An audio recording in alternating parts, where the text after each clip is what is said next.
음력설 연휴가 시작되지요. 우리 교우님들 이제부터 한 일주일 쉬십니까? 참 좋겠습니다. 여러분은 음력설 하게 되면은 어떤 생각이 떠오릅니까? 한국에서는 잘 느껴지지 않는데요. 우리의 이 마음의 그 시간을 저 북한으로 가져다 놓는다면은 정말 음력설 하게 되면은 떠오르는 그런 이미지들이 있습니다. 정말 어머님이 맛있게 만든 그 명절 음식이 떠오르게 되지요. 그래서 이렇게 명절, 음력설이라든지 기타 등등 추석이라든지 명절 되게 되면은 우리 마음에서는 정말 상다리 부러지게 어머니가 맛있게 차려준 그 명절, 이 음식들이 떠오르게 돼요. 그러니까 자연히 마음에서는 이 웃음이 피어나는 거지요. 여러분, 먹는 것은요, 참으로 중요한 겁니다. 먹는 거는요, 너무나 중요한 거예요. 개그맨 김대희 씨인가? 이분이 자신의 유튜브 채널에서 이런 말 하더라고요. 먹방을 할 때는 조회수가 막 올라가는데 먹방을 안 하게 되면은 조회수가 떨어진대요. 그래서 자기는 먹방을 계속 이렇게 한대요. 한국에서 이렇게 유튜버들 중에 쯔양이라는 젊은 여성이 있는데 이 여성이 지금 하고 있는 그 채널에 이렇게 가입한 사람들, 그 사람들 1140만 명이라고 해요. 구독자라고 하지요. 와, 굉장히 많은 사람들이 지금 이 쯔양이라는 이 젊은 아가씨가 하고 있는 유튜브 채널에 이렇게 지금 이렇게 가입되어 있습니다. 여러분, 이 자매가 하는 이 프로 보게 되면 다 먹는 거예요. 먹는 거. 정말 군침 나게 맛있게 잘 먹습니다. 이렇게 구독자 수가 어마어마한 이란 쯔양이라는 이 아가씨의 유튜브 채널 봐도 우리가 깨닫게 되는 거 하나 있는데 우리는 먹는 것에 큰 관심을 두고 있습니다. 먹는 것은요, 너무나 중요하고 우리 관심의 대상인데 그러한 관심을 가진다는 것 자체가 사실은 인간의 본능적인 반응들이지요. 먹지 못하면 살 수 없습니다. 그래서 먹는 것에 관심을 가지는 것, 지극히 정상적인 인간의 본능적인 반응이다 라고 생각이 듭니다. 그런데 살면서 보게 되면은 인간의 그러한 본능적인 반응을 거스르는 사람들이 있습니다. 음식을 멀리하는 사람들이 있습니다. 이 사람들은요, 금식을 해요.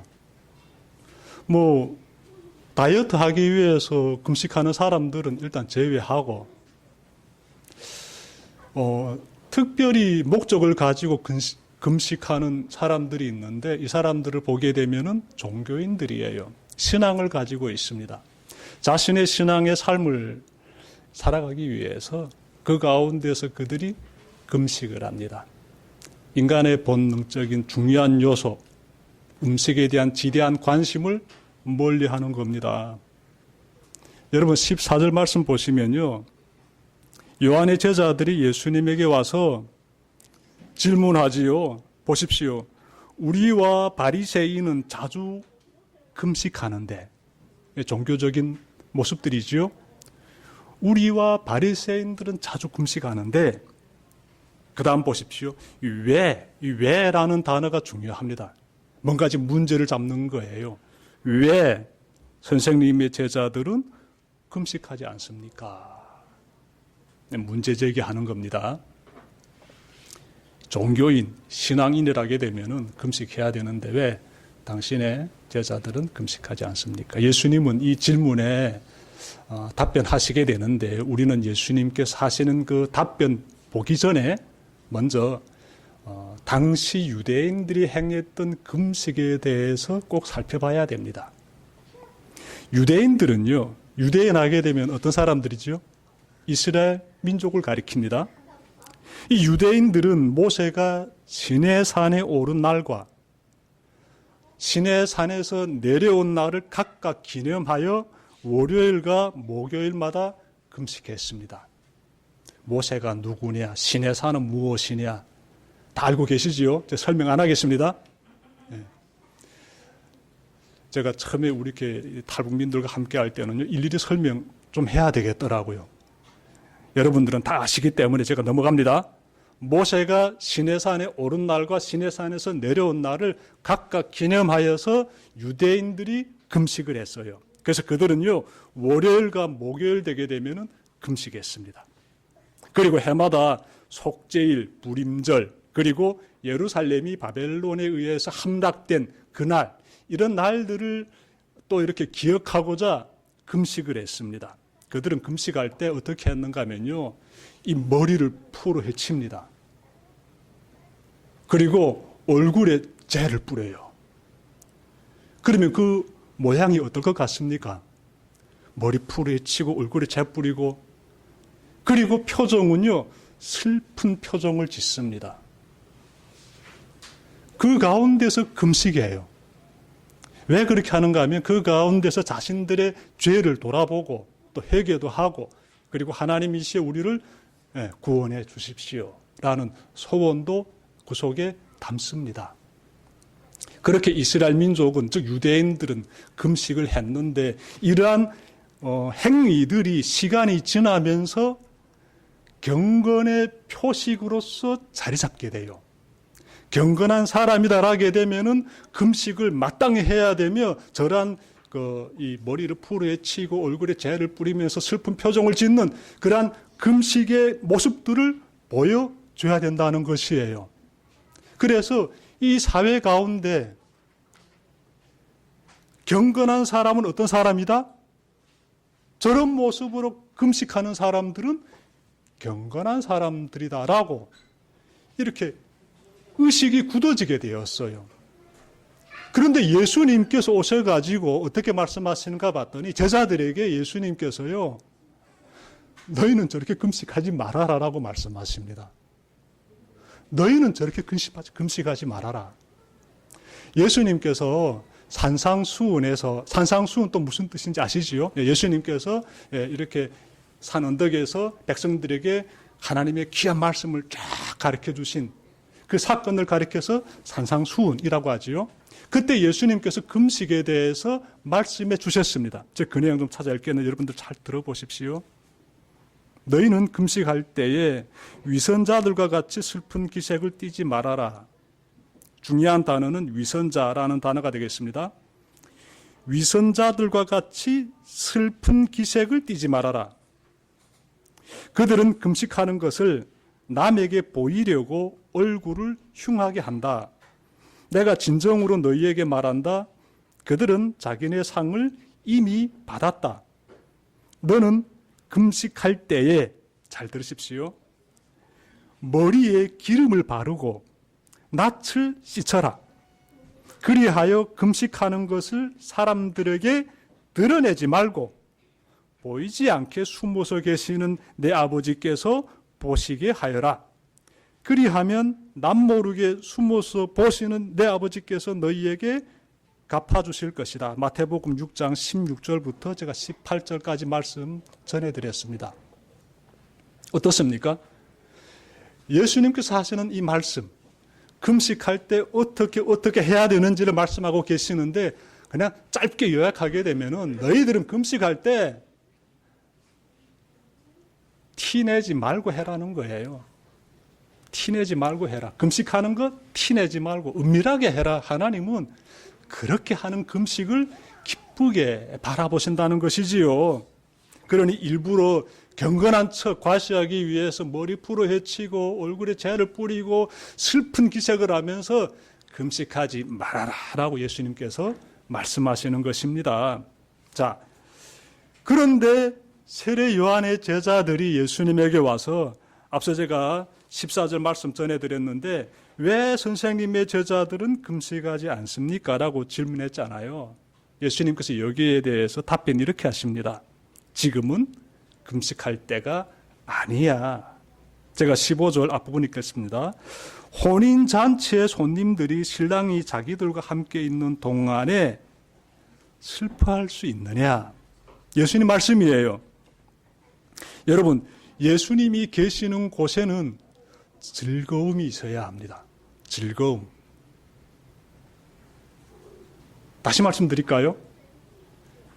예수님과 함께하는 그 자리에는 그 어느 곳이든지 간에 즐거움이 있어야 된다는 것이에요. 예? 금식하면서 슬픈 표정 왜 짓습니까? 그럴 필요 전혀 없다는 것이에요. 예수님은 이 부분에 대해서 전하기 위해서 자신을 신랑에 묘사합니다. 그리고 사람들에게 잔치집의 분위기를 다 그려보게 하십니다. 그래서 혼인잔치에 손님들이 신랑이 자기들과 함께 있는 동안에 라고 말씀하시는 겁니다. 잔치집 분위기 굉장히 밝지요. 잔치집에서 인상 쓰는 사람 봤습니까? 잔치집 분위기는 굉장히 밝습니다. 즐거움이 고조됩니다. 완전 멋있지요. 예수님께서 나와 함께 할 땐 이렇게 밝아야 돼. 즐거워야 돼. 라고 지금 말씀하시는 것인데 그 속에 담겨진 이유가 있지요. 예수님과 함께하는 그 자리는요, 왜 기뻐해야 되는지 이유가 있습니다. 우리 성경을 보게 되면은 예수님이 오심으로써 우리가 예수님과 함께 함으로써 그 자리 가운데 하나님의 나라가 임합니다. 하나님의 임재가 나타나게 돼요. 하나님의 통치가 시작이 되는 것입니다. 하나님과 만남의 자리, 하나님의 통치가 이루어지게 되는 자리, 하나님의 나라가 경험되는 그 자리, 바로 그 자리가 예수님과 함께하는 자리이기 때문에 우리가 기뻐하게 되는 거예요. 여러분, 저는요, 예수님을 만났을 때 그때 참 큰 감동을 느꼈는데요. 그 가운데서 두 가지를 깨달았습니다. 그러니까 저로 하여금 감동에 푹 젖게 만든 그 이유가 두 가지였어요. 예수님을 인격적으로 만난다는 것은 예수 그리스도라는 그 존재에 대해서 내가 대면한다는 거예요. 그냥 추상적으로 그냥 바라보는 게 아니라 그 존재 진짜 확실히 계시네?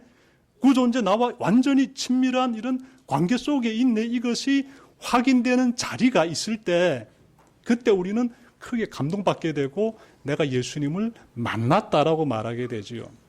근데 저 같은 경우는 예수님을 만났을 때 두 가지를 확실하게 제가 딱 깨달았는데 그 자리 그 순간에서 그래서 큰 감동을 경험하게 되었는데 하나는 내가 지금까지 지어온 죄의 무게를 느끼게 되었어요. 죄의 무게. 어마어마한 중압감, 나를 내리누르고 있는, 내가 짓눌려서 살아가고 있는, 아닌 것처럼 하지만 내 속에서 꽉 나를 잡고 있는 그 죄의 무게를 제가 그때 확 느꼈습니다. 그리고 동시에 제가 느낀 것이 그 어마어마한 죄의 무게가 다 예수 그리스도께서 다 용서해 주셔가지고 완전히 깔끔하게 사라져 버렸다는 그 사실을 확 알게 되었어요.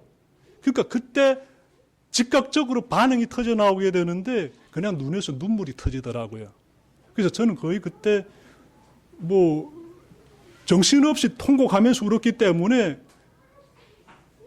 주변 사람들이 불 켜고 막 움직일 때까지 저는 몰랐어요. 누구 날 치니까 그때서 제가 확 얼굴 들어보니까 시간이 지났더라고요.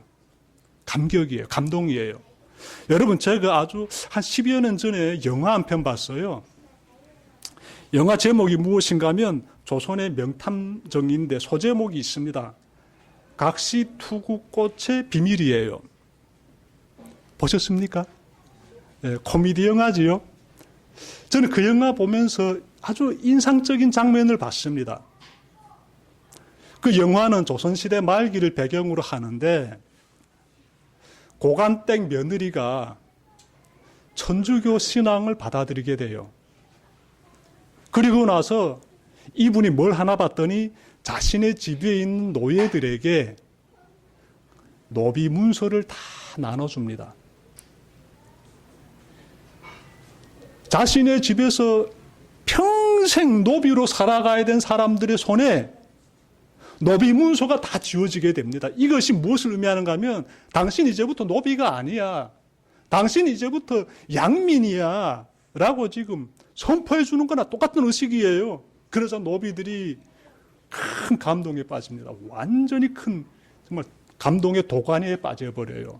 예. 이 세상에서도요, 그 정도 문제가 해결되게 되면은 큰 감동에 빠져버리는데, 내가 반드시 해결해야 되는 이 죄의 문제가 사라지게 되고 예수 그리스도를 만나게 되면은 마음에서 터져나오는 감격이요, 이거 말로 표현할 수 없습니다. 우리 대성교 교우님들 삶 가운데서 이런 자리가 반드시 이루어지기를 전 진심으로 바랍니다. 하나님과 함께하는 자리는요, 기쁨이 넘쳐나지요. 예수님과 함께하는 자리요, 기쁨이 넘쳐납니다. 그래서 예수님께서 왜 당신의 제자들은 금식하지 않습니까? 라고 사람들이 질문할 때 그래서 이렇게 말씀하시는 거예요. 잔치집 비유를 드시면서 신랑과 함께하는데 슬퍼할 수 있느냐. 주님과 함께하는 자리는 어떤 자리다? 즐거움이 넘치는 자리예요. 기대하셔도 좋습니다. 여러분들 삶 가운데서 즐거움이 가득 넘치길 바랍니다. 이어지는 말씀 보니까 예수님께서 우리가 금식할 때가 따로 있다라는 의미로 말씀하십니다. 15절 하반절 제가 읽겠습니다. 보십시오. 그러나 신랑을 빼앗길 날이 올 터이니 그때에는 그들이 금식할 것이다. 신랑을 빼앗길 날에는 너희들이 금식하게 될 것이다. 그러면 신랑을 빼앗기게 되는 날은 어떤 날일까요?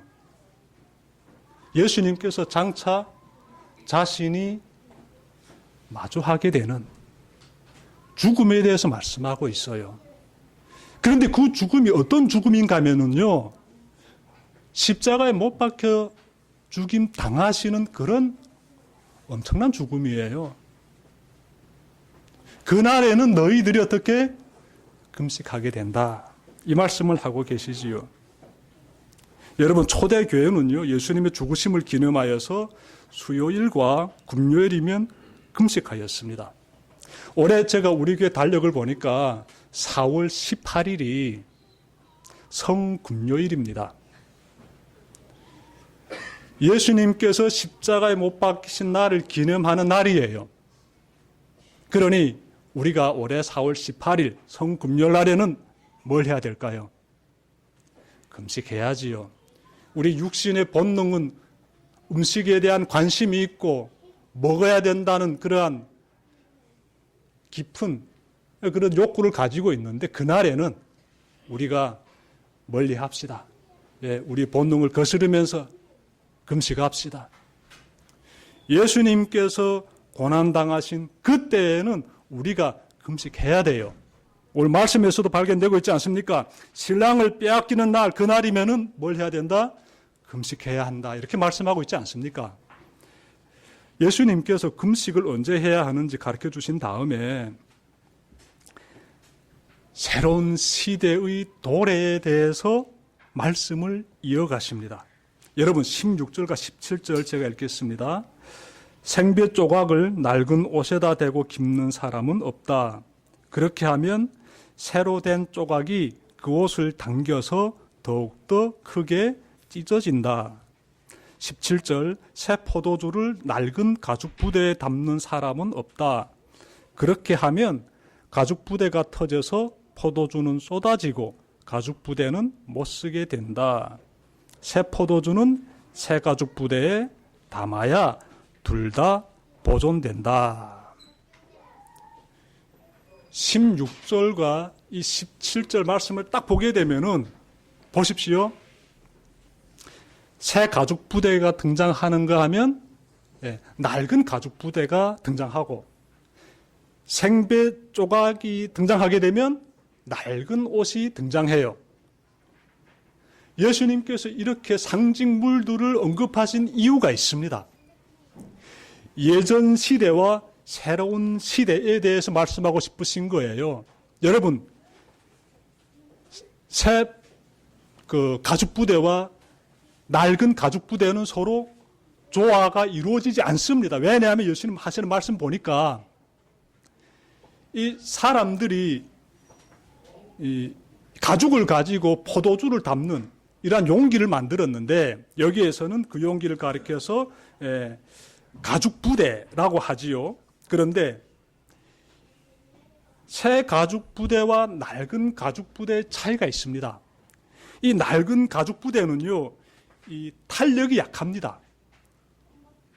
그런데 포도주가 낡은 가죽 부대 속에 담겨지게 되면은 어떤 일이 발생하는가 하면 이 포도주에서 이 발효되는 그러한 현상들이 나타나게 되는데 이것이 압력이 팽팽해지게 되면 낡은 가죽 부대일 경우에 터지게 돼요. 그 포도주가 다 쏟아지게 되지요. 그래서 새 포도주를 보관할 때는 어떻게? 이 발효성이 강하게 나타나기 때문에 새 가죽 부대에다가 새 포도주를 보관했어요. 지금 무슨 말씀하고 있는가 하면 낡은 것과 새 것은 조화가 이루어질 수 없다. 이 말씀하고 싶으신 거예요. 생배, 이 생배, 천 중에 어느 한 종류지요. 이 배를 가지고 만든 이 생배. 이 생배 천 조각을 낡은 옷에다 대고 집게 되면은 어떤 현상이 나타나는가 하면 이것을 세탁했을 때 이 생배천이 줄어들게 돼요. 수축하게 됩니다. 그러면 낡은 옷이 어떻게 될까요? 예. 생배천이 이렇게 수축이 되다 보니까 서로 당기면서 천이 더 해지게 되겠지요. 그래서 그때 분들이 예수님 시대 당시 사람들이 낡은 천에는 낡은 뱃조각을, 예, 낡은 옷에는 낡은 뱃조각을 이렇게 대고 끌어맸던 것이에요. 분명합니다. 뭐 가죽부대 이야기든 이 생배조각 이야기든 모두가 예전 시대와 새 시대는 조화가 될 수 없다. 완전히 지금 새로운 시대가 지금 임하고 있다. 혼합된 시대가 아니라 과거 시대가 아니라 완전히 완전한 새로운 시대가 지금 도래했다. 이 말씀하고 싶으신 것이에요. 그런데 예수님께서 이렇게 말씀하고 계시는데 새로운 시대의 도래에 대해서 말씀하고 계시는데 이스라엘의 역사를 보게 되면 그 시대 바리새인들이 시대의 새로운 변화를 깨닫지 못했습니다. 새로운 시대가 도래했음을 어떻게?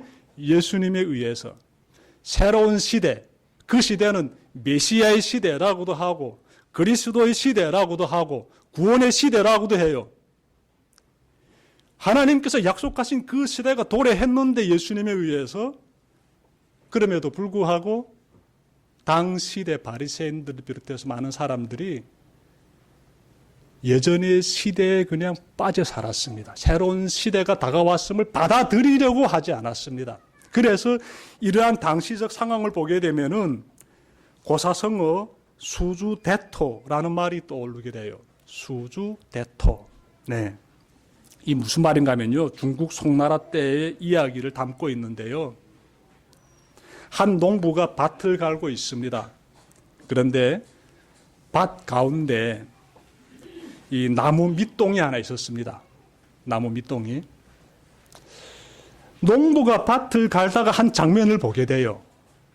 토끼 한 마리가 쫙 나와가지고 쏜살같이 달려가다가 이 나무 밑동에 걸려가지고 목이 부러져 죽어버립니다. 그것을 본 농부가 쟁기를 팽개치고 가서 그 다음부터 뭘 하나 봤더니 토끼가 또다시 나타나가지고 나무 밑동에 걸려서 목이 부러져 죽기를 기다리기 시작합니다. 시간이 지나도 더 이상 토끼는 나타나지 않아요. 그래서 그러한 모습을 보면서 송나라 사람들이 웃었다라는 이야기인데 이 이야기를 지은 사람이 한비자라는 사람이에요. 한비자. 이 사람은요 대단한 지혜자인데 중국의 진시황 하게 되면 다 아시지요. 진시황 통치의 철학적 기초를 쌓은 사람이 바로 한비자라는 사람이에요. 이 사람이 이 우화를 만들어냈습니다. 이 수주대토라는 이야기. 그런데 뭘 말하고 싶은가 하면 한비자는 시대가 변해도 여전히 옛것을 고집하는 어리석은 사람들을 비유해서 이 이야기를 만든 것이에요. 수주대토. 시대가 변했는데 과거에 그냥 함몰돼 가지고 과거에만 집착하고 있는 사람들, 그 어리석은 모습을 이렇게 고사성어에 담은 것이지요. 이 이야기를 들으면 우리는 정말 예수님 시대, 그 바리새인들의 그 모습 떠올리게 됩니다. 바리새인들이 그랬잖아요. 새로운 시대가 다가왔는데 여전히 과거의 시대에 빠져가지고 새로운 시대를 이렇게 받아들이려고 하지 않는 모습들, 그들에게서 나타나지 않습니까? 여러분, 예수님 오시기 약 600년 전에 활동했던 하박국 선지자는 장차 새로운 시대가 도래할 것이라고 예언했습니다.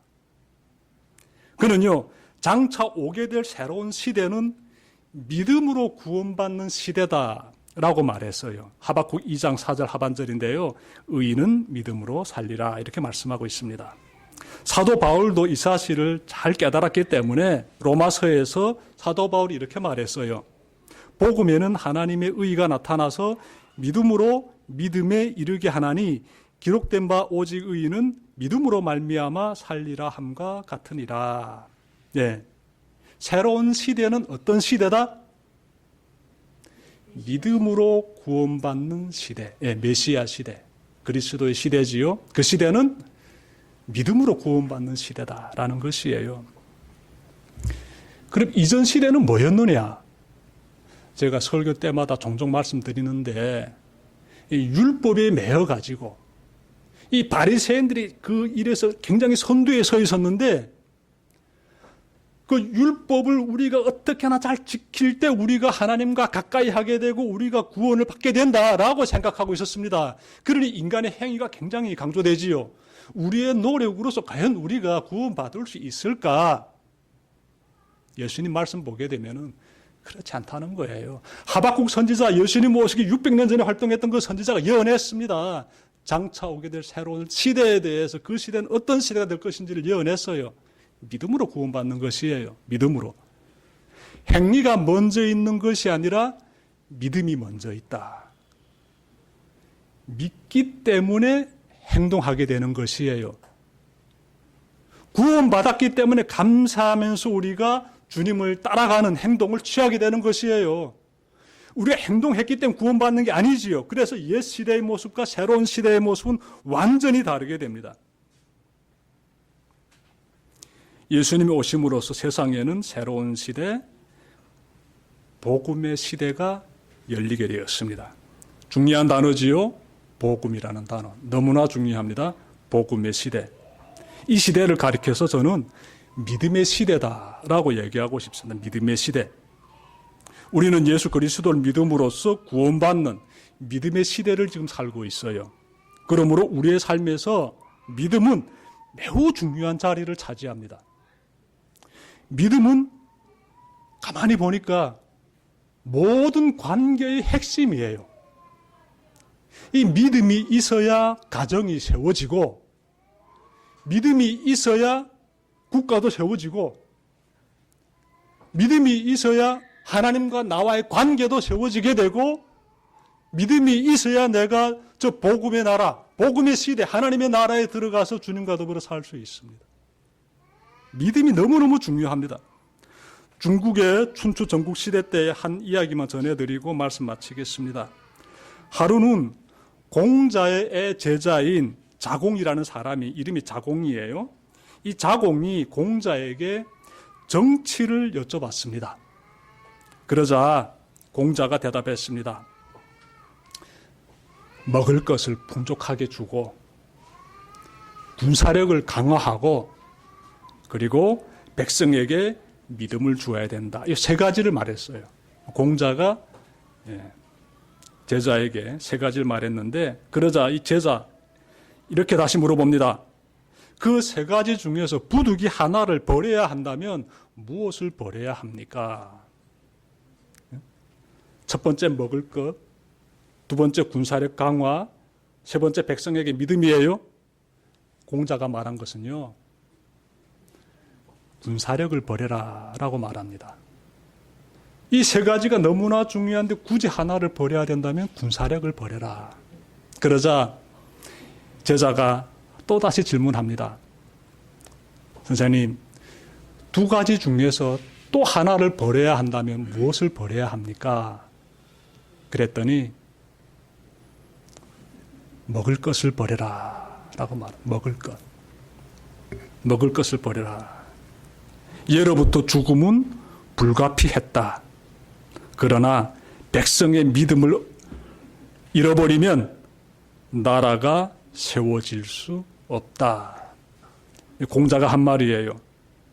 이 공자는요, 나라의 안보와 경제보다 더 중요한 것은 백성의 믿음이다 라고 지금 말하는 것입니다. 공자는 인간 사회에서 믿음이 얼마나 중요한 위치를 차지하고 있는지 잘 알고 있었던 것이지요. 여러분, 이 세상에서도 믿음은 너무나 중요하고 도처에서 믿음의 중요성을 강조하고 있습니다. 예수님에 의해 시작된 새로운 시대, 복음의 시대에서는요, 믿음이 더욱 강조됩니다. 그러므로 부디 형식적인 믿음, 생명이 꺼져버린 믿음이 아닌 예수 그리스도로 충만한 믿음, 영생의 믿음으로써 새해를 열어가시기를 주님의 이름으로 축원합니다. 기도드립시다.